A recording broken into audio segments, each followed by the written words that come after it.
It's not enough to survive in this racialized world. We are learning together to thrive. This is Race, Health, and Happiness, and I'm your host, Dr. O.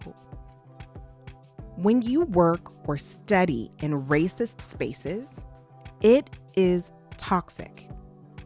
As I've said before, if you have to do it, you gotta have your gas mask on. Well, the next 2 episodes are all about that.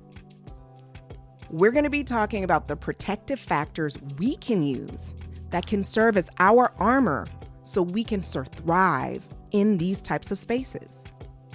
So I'm basically talking about intentionally curating some preventive medicine and antidotes to structural white supremacy.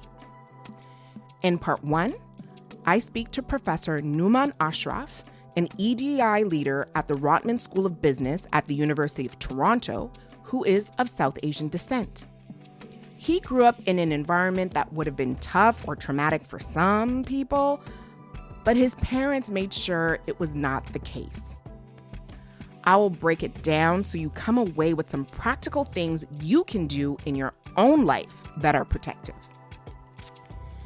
And full disclosure, I also got triggered during the discussion. And so I'm going to be open and honest about that too. Then in part 2, we're going to talk about finding people and community resources that can do the protective curating for you. We'll be right back with Dr. O.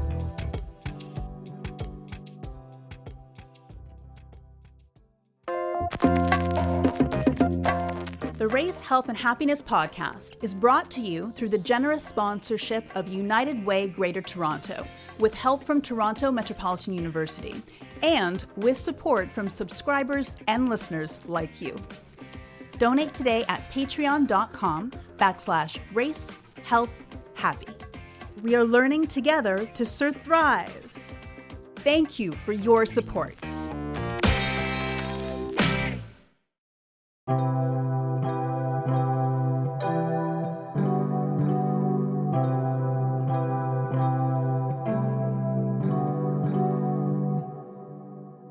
My guest today is Nouman Ashraf, assistant professor in the teaching stream at the Rotman School of Management. Nouman teaches emancipatory leadership. He also teaches leading social innovation and leading across differences within the Rotman Commerce Program. He is also the director of Equity, Diversity, and Inclusion. Nouman, welcome to Race, Health, and Happiness. Delighted to be here. And thank you for inviting me, Dr. O. So I'm going to take us back because some of our listeners are learning and early in their journeys. So let's go back in time to early years of Nouman. So for you, I know that almost like your life has involved a lot of diversity, right? Like perhaps not always equity, diversity, inclusion, like EDI that way, but you actually have grown up traveling to a number of different countries as far as your childhood, right? Like Pakistan and the UK and the US, and then coming to Canada. So what was that like? Because for a lot of us, like for myself, I grew up in Montreal, most of my life. I traveled a little bit, but I didn't see different worlds, different perspectives, different ways of seeing things. So what was that like for you in your childhood as far as bringing you towards what you're describing today, actually? Yeah, I mean, I think that really understanding that different ways of being was the norm gave me a sense of fluency even before I understood the notion of what fluency meant. Having a range of experiences that came in through our homes that were part of my network was just the norm. So homogeneity itself was anomalous to me. Right, because things were constantly changing. And so your father was a businessman. I know for a lot of people who travel a lot, their parents are in the military, but that wasn't your case, right? Can you take me back? Yeah, I am the investment banker version of the military kid. So I have, a dad who's an investment banker early on in the game. I have a mother who's a teacher. The one country you didn't mention is the United Arab Emirates. Lived there for about a decade. Okay. And that is a very interesting place where you have lots and lots of nationalities coming in as expatriates, spend a lot of our summers abroad. And so having the ability to have a real immersive experience across a range of communities kind of made me always be the insider outsider all the time. But I never had like I kind of read it narratives of people feeling like they never belong. I had the exact opposite extreme reaction. I always felt like I had a sense of belonging with my Ethiopian friends and my Indian friends and my Pakistani friends and my Arab local friends, my Lebanese friends, my Armenian friends, the Aussie friends and the English friends and so on and so forth. So I always felt like there was something that I was able to connect with. So to me, this idea of cultural fluency, so to me, which means being aware that one has culture that is important to us, two, understand that different cultures operate differently, but three, to have the skill to navigate across those differences was an essential life skill. Pause. Cultural fluency means being familiar with different cultures, their natures, how they work, and ways that they intertwine with our relationships in times of conflict and times of social bonding. This was an asset for Nouman when he was a kid. He was being moved from one country to another. But also, it's an incredibly important protective factor for any of us living in a society where you're part of a marginalized group. We can create opportunities to experience belonging when we're open to learning about different groups. And I don't mean just dominant, white, Eurocentric culture. Actually, it can be enlightening and protective to learn and immerse oneself in other marginalized cultures. In fact, Ritu Basin, who is a lawyer and EDI consultant and was our guest from season 1, she gave the best concrete example of how she used cultural fluency as a teenager to find a safe space of belonging, which was actually outside of her own culture.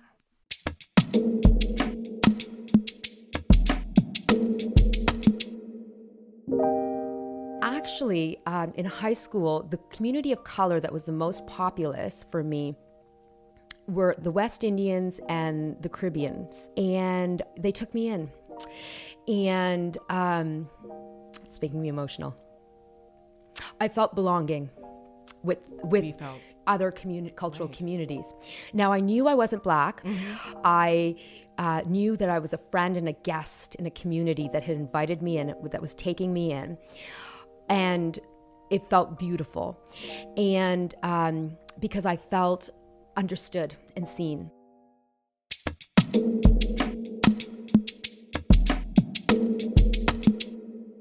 So to me, this idea of cultural fluency, so to me, which means being aware that one has culture that is important to us, two, understand that different cultures operate differently, but three, to have the skill to navigate across those differences was an essential life skill.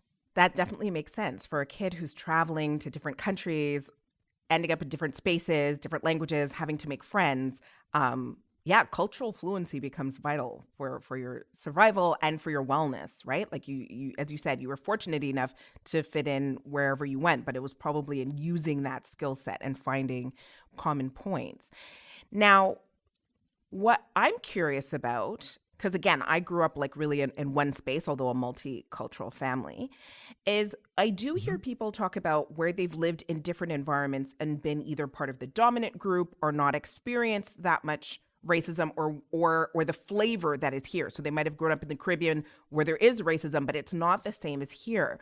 And so I wonder, so yes, there's that cultural fluency and there's the fabrics that bring people together, but in the different places that you were, did you notice, like, for instance, I know for my friends and family who grew up in Nigeria, they talk about tribalism, right? They're like, forget racism. Even when they come here, they're like, whatever, right? What were the different ways that you might have experienced entering a new space and however you self-identified that, whoa, this is people are being categorized in a particular way. I'm being put in a certain kind of box. Did you experience that or observe that as a kid growing up in different countries? Sure. Ethnocentrism was a norm. ethnocentrism was a norm. Hmm. Everyone thought of themselves as being better than everybody else. Mhm. And I think they always said to me, but you're one of the good ones. Like you're one of those people that we can relate to because you're funny, you're intelligent, you're humorous, you eat our food, you bring your food, you're not. So I think that the what I want to point out in your excellent question, Dr. O, is this idea that maybe I had either coping mechanisms or I had certain skills that allowed me to come across as non-threatening. In some ways, right? This is a little bit of maybe my own dealing with stereotype threat Mm. in a way that I used food or humor or my interest in fashion and food, whatever that was, to make points of commonality. This idea, if you've read this book called Whistling Vivaldi, it's a great study about somebody now who is actually a managing editor of the New York Times. This idea that there were a student at the University of Chicago and they would whistle Beatles tunes of Vivaldi precisely because they wanted not to appear as out of place in a place, Right. the academy in this case at the University of Chicago, that saw them as a young black male as being someone who didn't kind of fit in. So maybe I was doing a little bit of that, but I want to suggest that I didn't feel the pressure of the model minority. I must admit this, even in situations where I was the only brown person. And I would say that a lot of that credit goes to my mother, who was just an incredible teacher who incentivized us to really be curious about learning. And even in situations where people would try to put me down or make fun of me, I just kind of flattened their confidence by saying, "Tell me, why would you say that? Like, tell me more. Like, really? Like, tell me more. Like, what's behind that?" Or I would even like joke with them and say, "Wow, that must really be sad. Like, you think like that. It's funny." Pause. I think we all know the saying that laughter is the best medicine.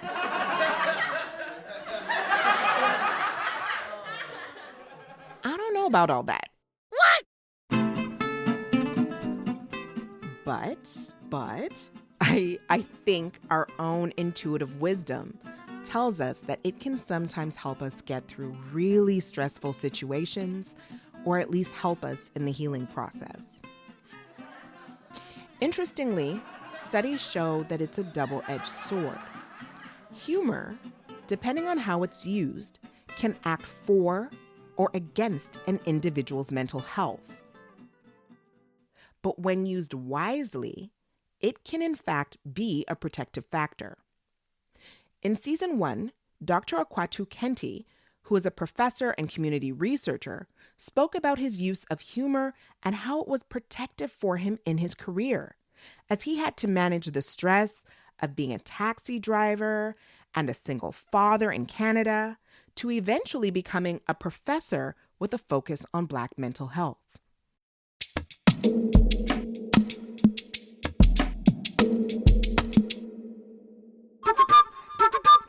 I really take a lot of life's learnings from Trinidadian isms. Okay. And, one of the biggest isms I think in my life is laugh and cry does live in the same house. Okay, Which laugh really and cry does live in the same house. Gotcha. Which Okay. means every day you actually have to sweep the house and sweep out the cry. And you got to work every day to make sure your house is clean, make sure you orient it positively to whatever comes your way.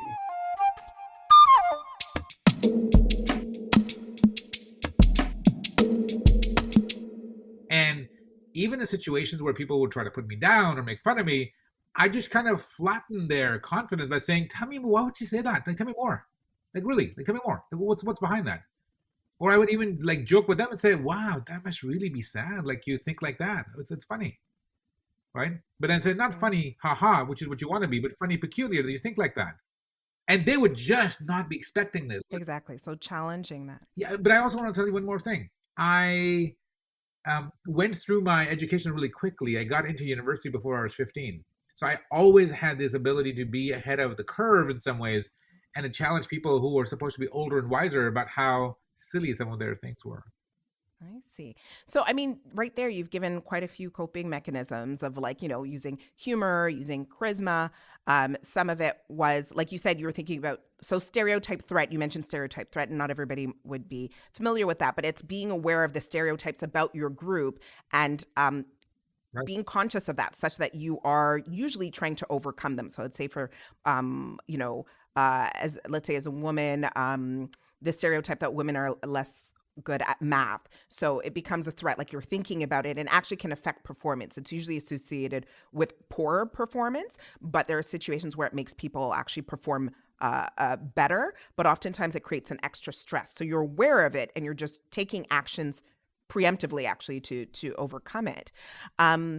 But I think it's interesting that you said your mom armed you with some ways of being able to overcome because you were a kid, you were traveling and entering different spaces. So thinking about being curious and those types of things. I was having a conversation with a friend and talking about for me as a child, I remember, my father's Nigerian, my mom's Trinidadian. And when kids would tease me, they always told me that they were just jealous of me, right? So that really, I just walked around thinking for like a very long time that I was just inherently better than everybody else, right? Which helped with racism. When I experienced racism and other things, I would study, I would read, I would perform well. And then if there was, further counterattack, I presume they were jealous. Now, later on, that obviously caused problems as far as understanding when people have an issue with you. But I think still speaks to sometimes our parents do arm us with a bit of knowledge or wisdom that helps us arm ourselves in a world that might be consistently, particularly in the lens of racism and structural racism, consistently devaluing us, and allows us to kind of bounce back and have that kind of personal level resilience, which it sounds like your mom really helped you to do. Can I also offer this, that my parents also gave us a different definition of privilege. So where others may have found the fact that I came from a large family something to be ashamed of or to be embarrassed by, we were like, oh, gee, like, yeah, we're one of like 8. There's 4 boys and 4 girls, and we're like, we're like not the Jackson 5, we're the Ashraf 8. Like, we don't really care. We're in groove anyways, right? Like, I'm serious. And there was this thing where, if one boy got invited to a birthday party, all 4 went. If one girl got invited, all 4 went. Like, we were unabashed about that. Like, seriously. Like, nobody messed with the Ashrafs when we came to town. And I feel that, that sense of confidence led to a sense of competence, right? So I joke about the fact that I became an early negotiator because I was one of 8 kids. Like, that was the only way to survive, right? That was one. I also want to give you another example. So having a sense of cultural pride, because I had enough of ourselves in a family to really see that we were beautiful and strong and awesome and funny and, moronic and idiotic when we felt the other person was getting in our way. Pause. When you're part of a non-dominant or minoritized group, it's critical that you're able to anchor yourself in a positive identity, history, and cultures of your own ancestry. Cultural pride is a protective factor, especially for kids. In fact, several American studies have shown that for first and second generation immigrants, this type of connection to culture and homeland is associated with better health outcomes for kids and adults. But as you get into like the third or more generations of immigrant families, which tend to become Americanized, on average, you see poorer and poorer health outcomes. Of course, there are many factors that likely contribute to this, but connection or disconnection to culture of origin is recognized as a factor. In season 2, Kika Ojo-Thompson, who's an EDI consultant, talks about the importance of cultural pride for Black children and the power of learning about their African roots.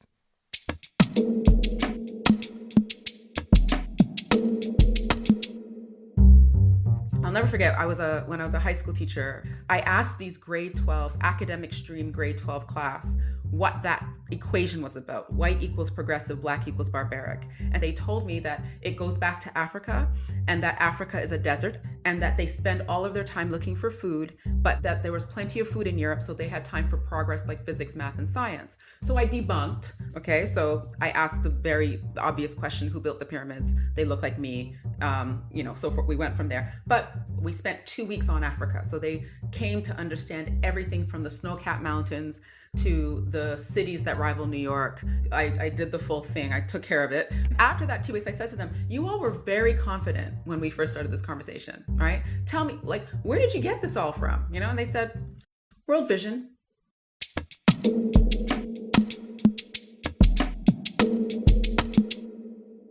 So having a sense of cultural pride, because I had enough of ourselves in a family to really see that we were beautiful and strong and awesome and funny and, moronic and idiotic when we felt the other person was getting in our way, gave us kind of a bit of a lab, right? Within we should see this. I want to give another example. When I think of my own siblings and their educational pathways, I saw diversity of pathways, right? And so for me to say I could do whatever I wanted to do in the world was a pretty awesome feeling. And so I want to recognize that itself is a privilege, right? So I come from a very educated background, and I had older siblings who were educated, of different genders, and chose different pathways. So what I have to admit, like I'm the fifth child, of course, the favorite, and you can see why. Just kidding. Not so much, but you know what I mean. I'm going to get emails from your siblings now, but anyways, go on. That's right. This is the other Dr. Ashraf. I want to say that is not true. Let me give you some data. I want to suggest that, I wasn't aware of these things growing up, but today I see that. And I just want to say something to your audience. I'm speaking now to racialized community members. And if you are parents or siblings or partners in life, I want to say to you that for those who are important to you, the most important gift you can give them is self-confidence. This belief and this reinforcement that not only do they belong, but they matter. Yes. They matter. Yes.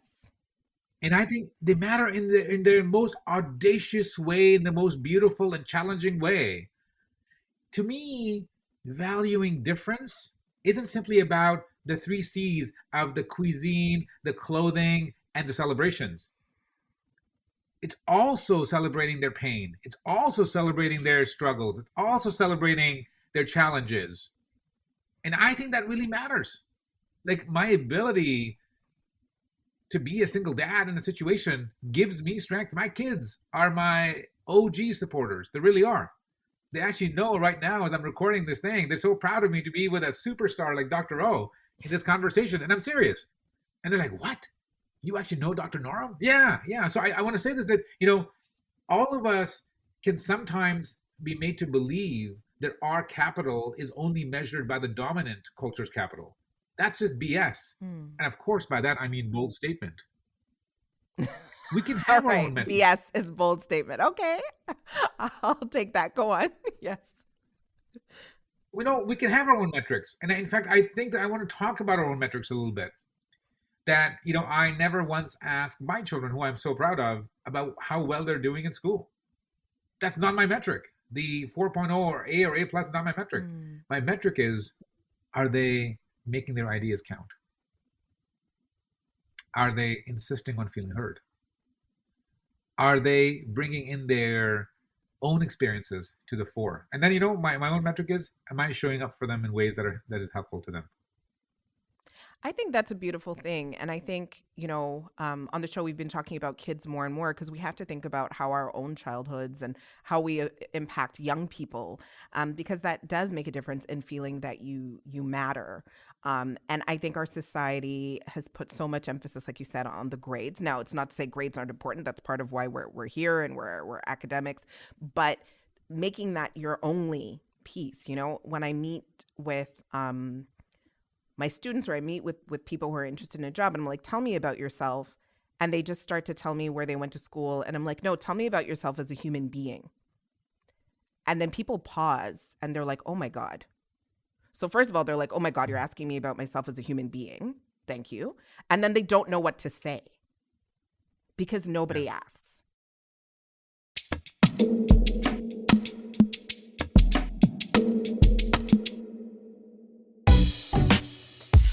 The Race, Health, and Happiness podcast will be right back after these short messages.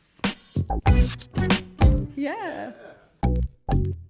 The Race, Health, and Happiness podcast is produced with support from United Way Greater Toronto, whose network of agencies and initiatives in neighborhoods across the Greater Toronto area works to ensure that everyone has access to the programs and services they need to thrive today.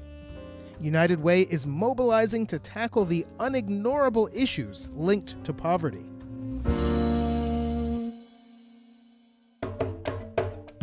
I hope you're enjoying this episode so far, and there's more to come.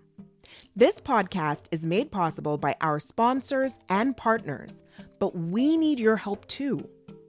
We have set up a Patreon account, and the funds go towards supporting our students, specifically Black journalism students who work very hard on this podcast, and we make it a point to pay them. The link is patreon.com/RaceHealth&Happy, and you can also find it in the show notes. And I've got some exciting news. For those who make a contribution on our Patreon page before July 1st, 2022, we've got a special offer for you. I'll be hosting a private, exclusive event this summer where we will dive deeper into protective factors, particularly social factors that improve health, and you can ask me your questions directly. For more on this virtual event for Patreon donors, check us out on Twitter, Instagram, or LinkedIn. Our handle is @RaceHealth&Happy.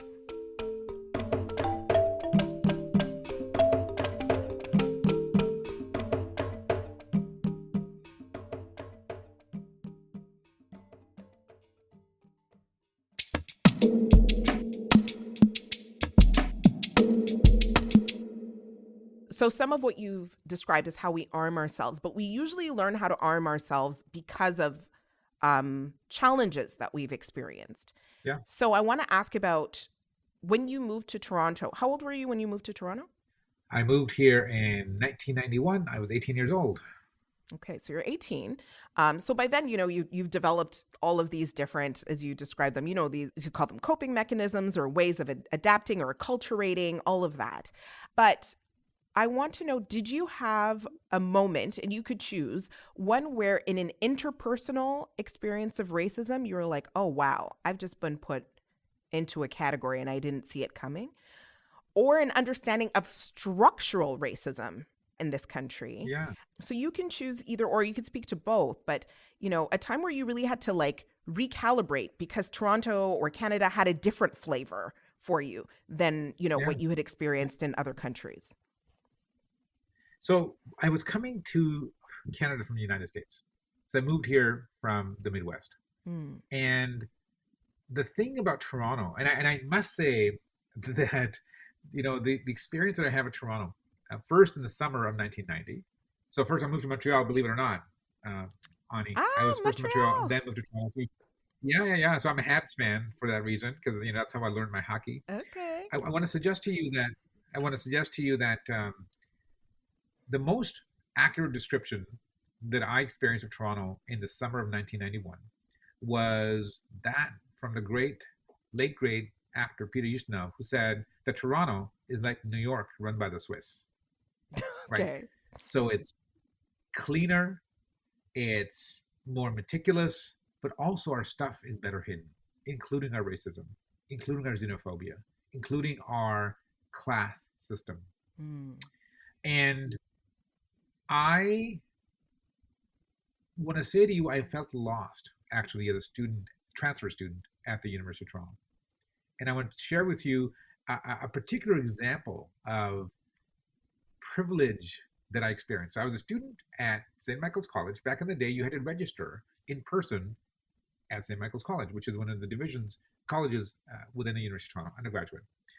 And because I was a transfer student, I had some half credits, which disallowed me to take the upper year courses because I only have a half credit, not the full credit. I want to get that sorted out. So I went to see the registrar. His name was the Reverend O'Halloran. So I get up and get in line. I've been waiting for an hour and a half. I get to the front of the line. And I said, I'm here to see the Reverend O'Halloran. And the person said, you mean Father O'Halloran? I said, no, I mean Reverend O'Halloran. I have a father. His last name is not O'Halloran. Oh, And the snap. person gets visibly upset, right? I am there at a Catholic college and I'm disrespecting the Reverend O'Halloran, who's in fact the registrar. And as I'm having this exchange, I notice somebody behind them who's smiling like with a coast to coast grin. And the person says, I believe you're here to see me. Please come behind the counter. And so they bring me and they say, I'm just really amazed by what you were doing there. Tell me about your beliefs and tell me about, why you chose St. Mike's and so on and so forth. And Pat O'Halloran he became one of my confidants. He said, anytime you want to come see me, don't stand in line. Here's the side entrance to my office. And you can call me Pat, not even Reverend O'Halloran, anytime that you want. Okay, hold up.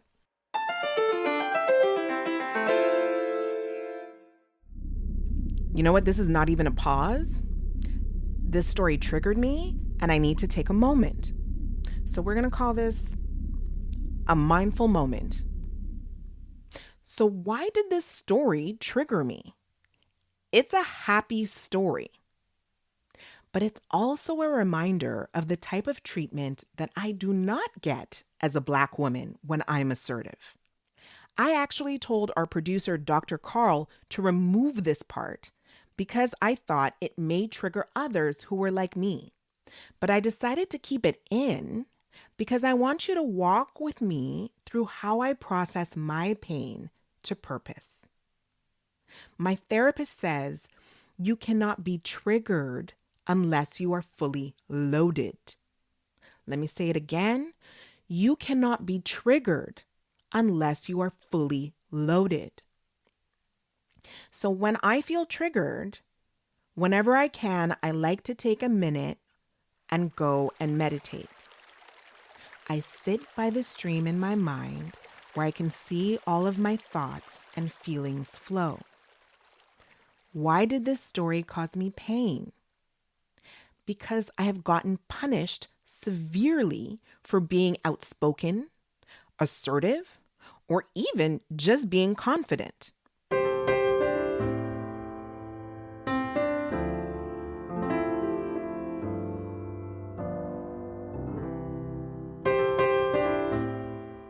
Like, even in high school, I remember white teachers pulling me aside for being arrogant.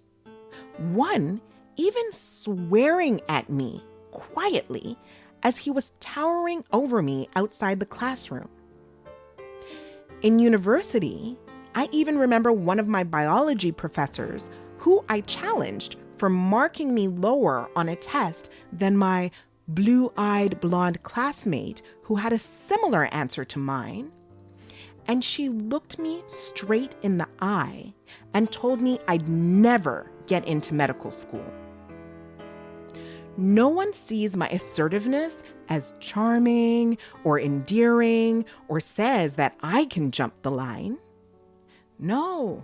My experiences as a Black woman is to risk being emotionally eviscerated for standing up and speaking up.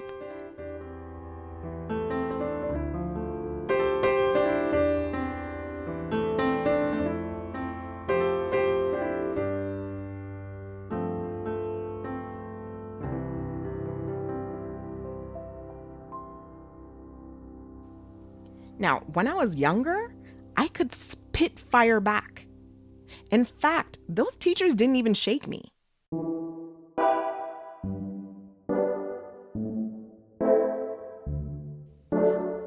But I'm a Black woman every day.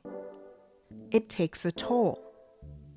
By the end of my medical training, the cumulative effect of being second-guessed, not believed, gaslighted, denied opportunities as a Black woman took a toll. I could barely spit smoke, let alone fire, by the end of my residency. That's the source of the trigger. That's why I was fully loaded. It was the memories of the pain of being punished for being assertive. But I always have to ask myself, okay, but is it always true?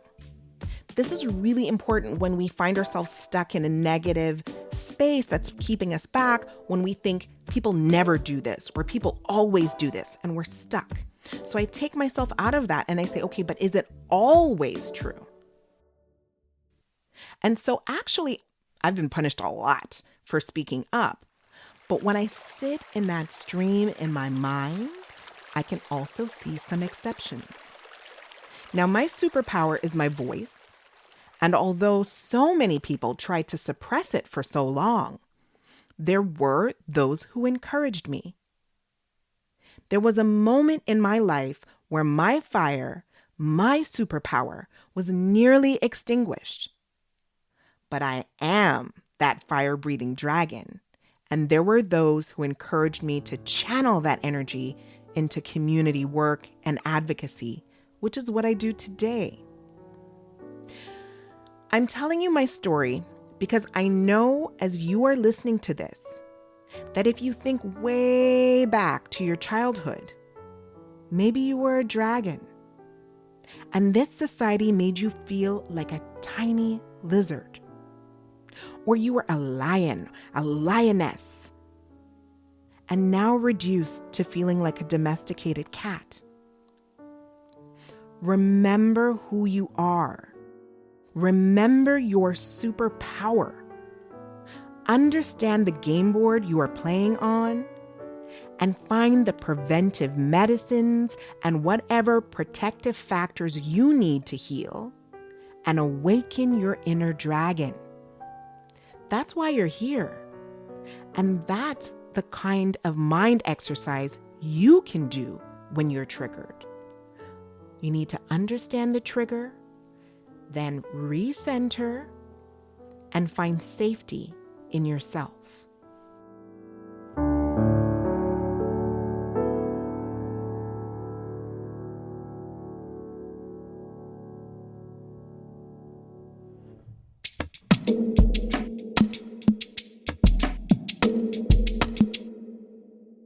Pat O'Halloran was really, he became one of my confidants. He said, anytime you want to come see me, don't stand in line. Here's the side entrance to my office. And you can call me Pat, not even Reverend O'Halloran, anytime that you want.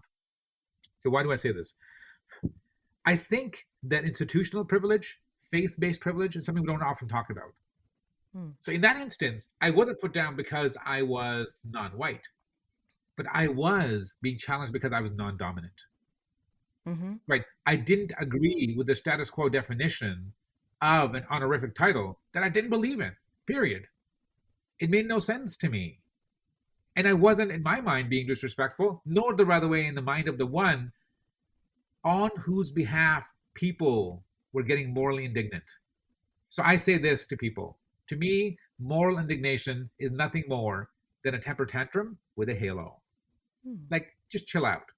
Don't get morally indignant. Get to the point of what is being said. So I want to say that that experience left me both startled and empowered.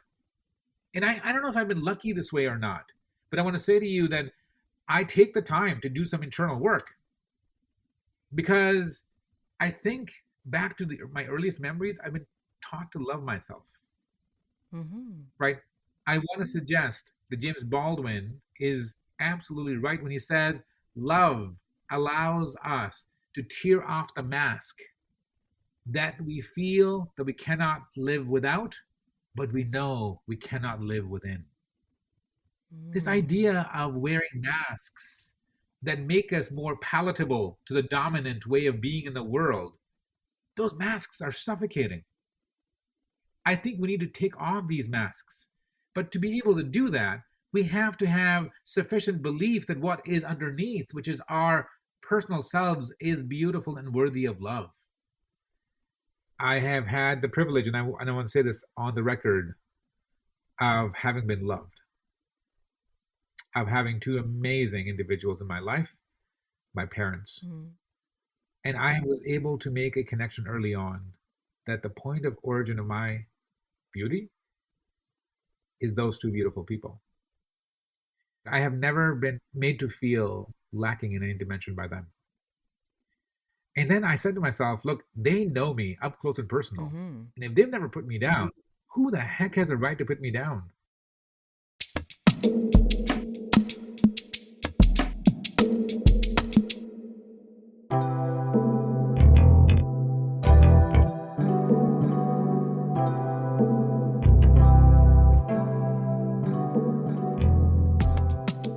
So I have two things to say about Nouman's touching shout out to his parents. Number one, even if you didn't have the ideal upbringing, you can still curate your own village. Select people to be around you that validate you and are committed to your growth. It doesn't happen overnight, but it's important to embark on that journey. Number two, if you are too exhausted to embark on that journey by yourself or to curate this yourself, that is okay too. In part 2 of this series, we will talk about finding community centers and resources where it is already curated for you. Next episode, for example, I will interview Alika Hall, who runs the Nia Center for the Arts in Toronto. She and a few other guests will talk to us about protective factors that can be created at the community level.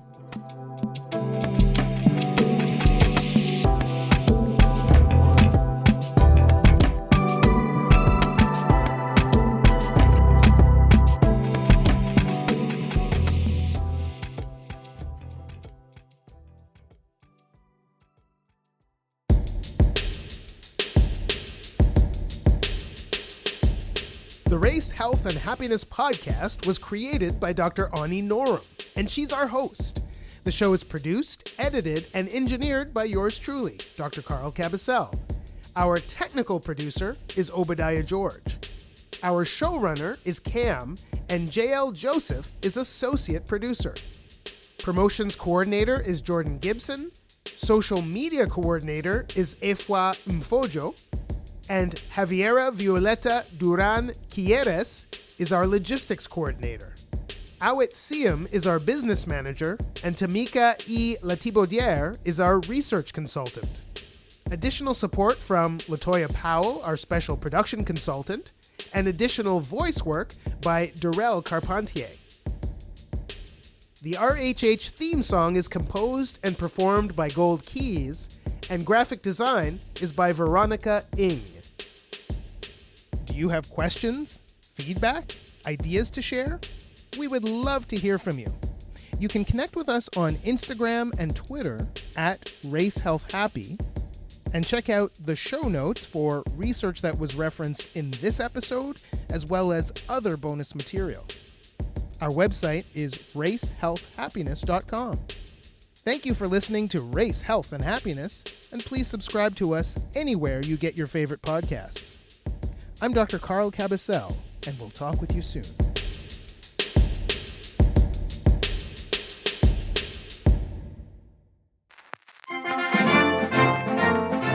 The Race, Health, and Happiness podcast is made better by the skills, knowledge, and creative passion of the journalism students who work right here on the show. These students join us from Toronto Metropolitan University. Thank you for the hard work, folks. We appreciate you.